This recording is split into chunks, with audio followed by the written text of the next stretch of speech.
असम के गोलाघाट जिले से एक बड़ी खबर सामने आई है, जहां मोरंगी इलाके के एक चाय बागान में बाघ के हमले से एक 19 वर्षीय मजदूर गंभीर रूप से घायल हो गया।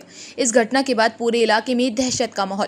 जानकारी के अनुसार घटना आज दोपहर करीब 2 बजे की है, जब तप्पू उर्फ आकिब नाम का युवक चाय बागान में काम कर रहा था। इसी दौरान अचानक एक बाघ ने उस पर हमला कर दिया और उसे पकड़कर बागान के अंदर खींच ले गया।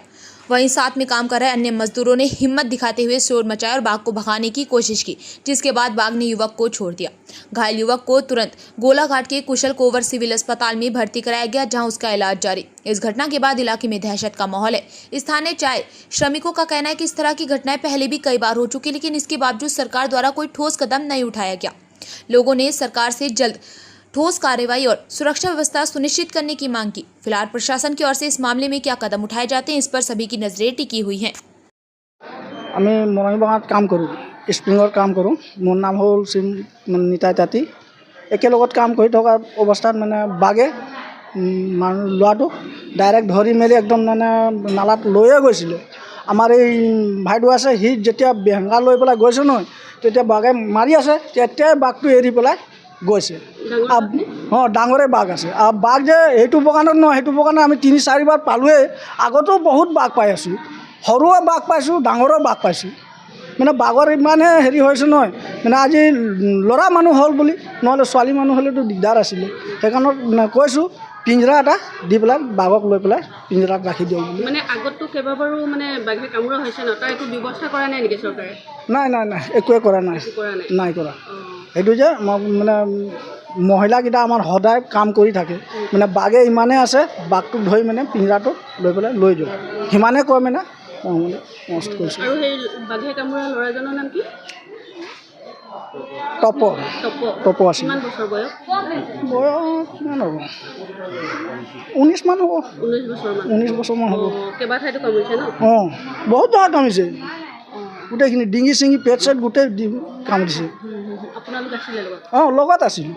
লগতে খেদা মানুহটো এইটো আমাৰ চাৰুৱে বেহেংগা লৈ পেলাই যেতিয়া মাৰিছে, তেতিয়াহে বাঘটো এৰিছে, নহ'লে এৰা নাই।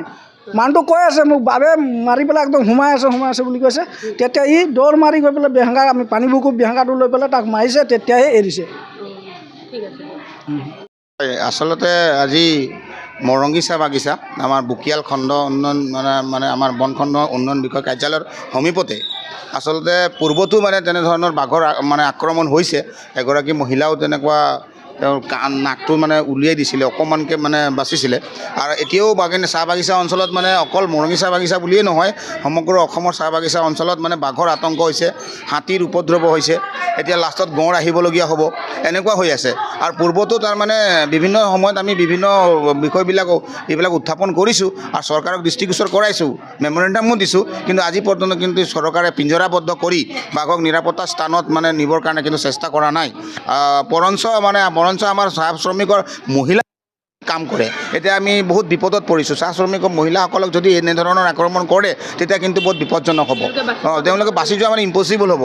সেইকাৰণে আমি অনুৰোধ কৰিছোঁ আৰু চৰকাৰকো আহ্বান জনাই আছোঁ, বাৰম্বাৰ কৈ আছোঁ যে আপোনালোকে পিঞ্জৰাবদ্ধ কৰি বাঘবিলাকক যিমান আছে চাহ বাগিচা অঞ্চলত তেওঁলোকক লৈ পিনি পিঞ্জৰাত আপোনালোকে জংঘল ফালে মেলি দিবৰ কাৰণে আমি বাৰম্বাৰ কৈ আছোঁ। কিন্তু আজি পৰ্যন্ত কিন্তু এইটো ব্যৱস্থা গ্ৰহণ কৰা পৰিলক্ষিত হোৱা নাই। সেইকাৰণে আমি পুনৰ কৈছোঁ যাতে এনেধৰণৰ ঘটনা যাতে আৰু সংঘটিত হ'ব নালাগে। এনেকুৱা বাঘৰ আতংক যাতে দূৰ কৰিবৰ কাৰণে আৰু চাহ শ্ৰমিকক নিৰাপত্তাহীনতা যিটো ভুগিছে তাৰ ব্যৱস্থা গ্ৰহণ কৰিব লাগে আৰু কাম বন কৰিবলৈ শান্তি ৰূপে চাহ বাগিচাত দিব লাগে। ইয়াতে আমি কৈছোঁ। আৰু যিজন অৰ্কিড বুলি কয়, তাক টেপো বুলি মাতে, তো এইজন 4 নম্বৰ ছেকশ্যনত কাম কৰি থকাৰ অৱস্থাত এই ঘটনাটো সংঘটিত হৈছিল। আৰু বৰ্তমান চিকিৎসালয়লৈ অনা হৈছে আৰু চিকিৎসাধীনত তেওঁ আছে। ঠিক আছে।